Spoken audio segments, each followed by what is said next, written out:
What does the January 2021 jobs report look like? How bad were November and December?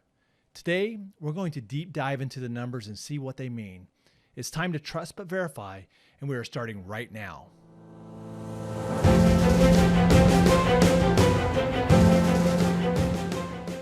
Hello from Washington, D.C., our national capital. I'm Chuck Kyle, a 30-year strategic planner, retired intelligence officer, and a D.C. transplant from West Virginia.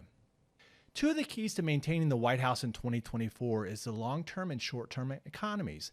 According to Professor Lichtman, author of Predicting the Next President, the rule of thumb states that a good economy helps the incumbent party. A bad one hurts. The short-term economy is weighted more towards the political definition than the textbook definition of a recession. The long term is the growth rate in real per capita income, looking at the last term compared to the two previous. In 2024, President Biden will be judged by comparing former President Trump's term and former President Obama's last term. Both of these are objective measures that can be researched and validated. However, what is the perception of the voters? In January, a poll conducted by The Economist and YouGov asked the question, for you personally, which of the following do you consider the best measure of how the national economy is doing? The answer? 42% stated that the unemployment rate in the jobs report, which brings us to today's show. What do you think is the best measure of how the economy is doing? Unemployment rate? Stock market index? The price of goods and services that you buy? Or your own personal finances? Comment below and let's have a discussion.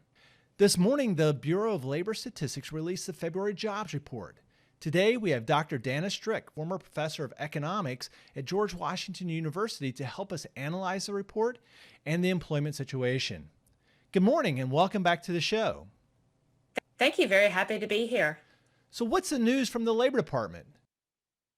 Well, it's a very exciting day because it's Jobs Friday. So the first Friday of the month, the Bureau of Labor Statistics releases information gathered from two surveys they do.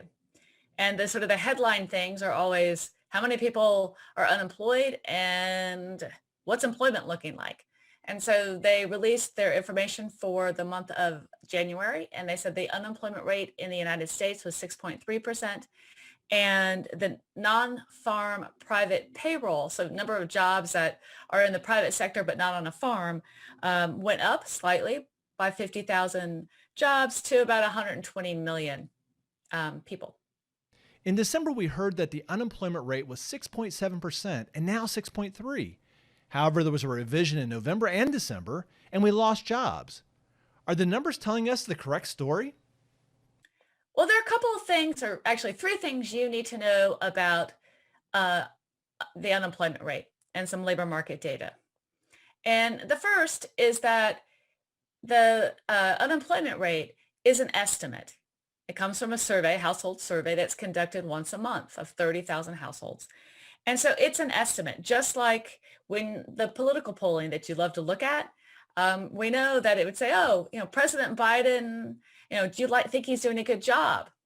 So you gather a bunch of answers, and then you come out with a approval rating of 49%, plus or minus some percentage points. Well, the unemployment rate is no different than that.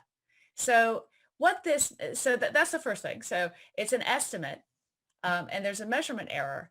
And then on top of that, there are some revisions that are going on, which always happens. There's nothing shady about that. And we just finished a census. So when you combine all of this together, you have to remember that the data are estimates, there's measurement error, and some stuff has been revised. So let me give you an example as to why perhaps economists aren't going, woo, the unemployment rate's lower. So if I look at the last 4 months, so October 2020 through January 2021, and I look at what the Department of Labor released as the unemployment rate, I would find out that in October of 2020, the unemployment rate was 6.9. The next month, it was 6.7, 6.7 again, and finally 6.3. Well, gosh, it sounds like it went down. But what you have to remember is that's an estimate, and it's sort of the middle of the estimate.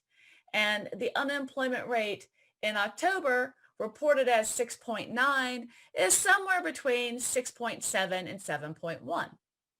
So why does this matter? Well, in December, the unemployment rate was reported. The estimate was 6.7%, which means it's actually 6.5, remember that one, to 6.9. Okay, it's now January. Our unemployment rate's 6.3. Woohoo! Well, that's actually 6.1 to 6.5. And so I can't say it's any different than it was in December or November for that matter. What I can say though is that the unemployment rate today in January is lower than it was in October, but I can't say it was lower than it was in December. In April, we saw an unemployment rate rise to 14.8%. Since then, it has slowly recovered down to 6.3, almost half. So why aren't economists celebrating? What is the unemployment rate not telling us? Well, the problem with this is how we actually define or what is the unemployment rate. So it is the number of people who are classified as unemployed divided by the labor force. And so, well, you might think that, oh gosh, I'm unemployed. I don't have a job, so that means I'm unemployed. Well, not exactly. To be included in that number for the unemployment rate, when the survey, when Dana from the Bureau of Labor Statistics calls Chuck on the phone and says, hey, are you currently employed? And let's say you say no. Okay, well, then I would ask, are you looking for a job? Do you want a job? Well, yes. Okay. Because there are some people, like if I called your dad, he's retired and he'd say, nah, I don't want one. So not going to go any further than that. And so I ask, okay, so what have you done in the last, few weeks to actually go and try to find a job? And if it's been, well, I've been, I've thought about it and you really haven't been, the word is actively seeking employment, you're not considered unemployed. You're not even in the labor force. And so one challenge can be that as people have lost their jobs, and especially in the pandemic, it's kind of hard to look for work. And over time, if you've been looking for a job and looking for a job and you're not finding anything, you might leave the labor force. And so one reason why we're not jumping for joy is that number, it tells you something, but it doesn't tell you everything. We want to sort of peel back the onion, if you will. I want to look at what's happening in other things to say, do I have a lot of people leaving the labor force? Because that is really concerning. Or if I'm looking at those non-farm payroll jobs, is it across the board that I've had a slight increase, or are there sectors of the economy that are contracting much faster than other sectors, and that would be of a concern. That's a great segue. So Paul asks, I'm interested in the net loss of jobs by women in particular. It took women almost 30 years to get to pre-COVID levels of employment.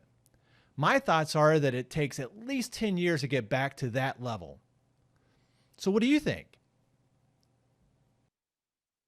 Well, I think actually Paul raised something that relates to the keys without even knowing it, and we'll get to that in a minute. But in terms of when I say we have to peel back the onion, one of the things that we have seen come out of the pandemic and also the talks of economic recovery is it looks very different for somebody who can telework from home as an economist versus somebody who can't telework. They don't have a job that allows them to do so. And we're seeing that this pandemic is stressing what was already a problem of income inequality. When we look at what has happened to women through the pandemic, we look at the unemployment rate for women versus men. Early on in the pandemic, we can see that women had a much higher unemployment rate than men. But what has happened since that time in January, actually women's unemployment rate was essentially the same. It was measured as a little lower, but again, it's an estimate as men. So in that sense, if you measure it by the unemployment rate, women were hurt more in the beginning of the pandemic, but have since recovered. However, that's not the whole story. One thing, as I mentioned, that if I call you on the phone doing that survey and I say, hey, are you looking for work or you want a job? And you say yes, but you're not actively seeking employment, you're no longer in the labor force. And so one of the things that is tracked is how many people aren't in the labor force who want a job. And if I compare January 2020 to January 21, I find out that the labor force is 4 million people smaller than it was. And more than half of them are women. So more women have left the labor force than men. Labor force participation for women has been trending down. It reached its peak in the early 2000s, and since then has actually come down. Another thing of concern to me is looking at what segments of the economy are growing jobs and what aren't. The big loser in all of this is no shock is hospitality.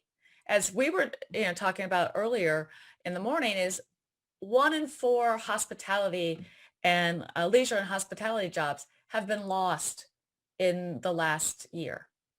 And those jobs are primarily, and they're lower wage, and they're also primarily women. And so that is also of great concern. So we've had more women leaving the labor force, and we have the job growth isn't happening in the sectors where they are the predominant worker. So how does this affect the keys? Well, if you think, so the election is in 2024, and the two keys are short-term and long-term, and we can't predict the state of the economy the business cycle will be in. We'll be in a recession, or will we be in an expansion? But there's some lessons that I learned from 2009 that kind of scare me for this. So if I look at, because what the challenge or the problem could be, that what's a short-term effect right now, a short-term shock. I think what the government needs to do is ensure it doesn't become a long-term phenomenon. So let me give you an example. If you look at real GDP growth prior to the Great Recession in 2009, U.S. economy averaged just under 3% growth on average. Since that time, it's a lower growth rate. Economists debate, does it mean it's a new trend line or whatever? I think it is, and we're at a lower growth rate, and you start to say, so why? And if you look at labor market data from the Great Recession, you see that the labor force participation rate went down and stayed lower and has remained lower. So that means that we have a smaller amount of the working age population that's either employed or looking for work. And that is a concern. And when you look at the numbers of all the labor market statistics and you graph them over time, you see this huge, it's a cliff. It's not, the Great Recession is kind of like this. It is, you have fallen off a cliff. And typically when you fall off cliffs, you see recoveries pretty quickly. Obviously, because of the pandemic and the nature of the shock, that's going to be longer term than, say, a financial crisis, perhaps. But the problem is what's happening to the slope of that line. I want it to be increasing exponentially or have that sort of curvature, and instead it has the other. And so my concern, and if I were on President Biden's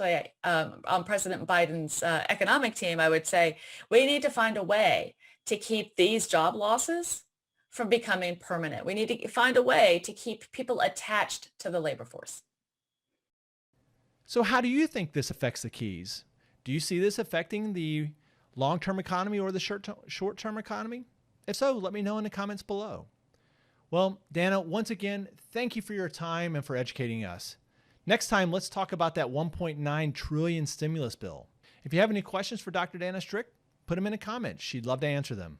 So until next time, trust but verify.